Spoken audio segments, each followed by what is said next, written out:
England qualify for Women's Euros, but still face concerns.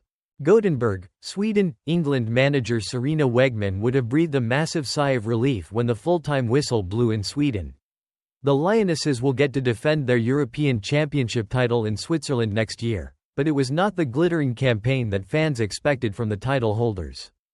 A 0-0 draw with Sweden completed their qualifying campaign, with the Lionesses finishing second in Group A3 with 11 points. The scoreline further illustrated some worrying signs for Wegman, though, as they're just under 12 months away from the start of the tournament. "The only thing we didn't do was score a goal," Wegman said after the match. "We could have created some more chances if we got more players up front in the final third. In the second half, it was a battle.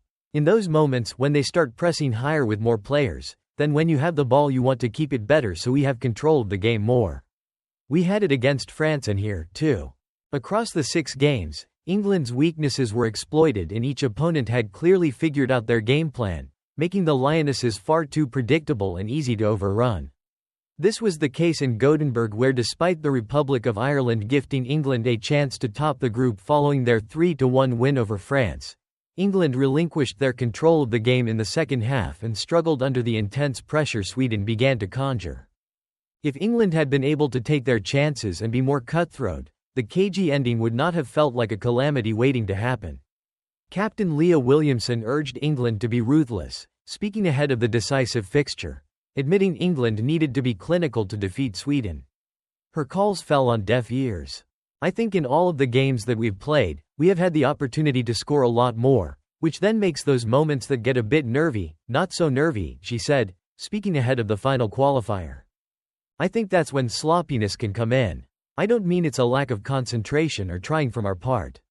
I think it's just the way the games have gone. I think we could have put them to bed a lot earlier." But this is not a new issue for England. A lack of clinical finishing has plagued the side since Euro 2025 qualifying began. England failed to net more than 2 goals in a single game, netting only 8 across 6 games. They scored the same number of goals in a single game against Norway 2 years ago during the group stage of the 2022 Euros.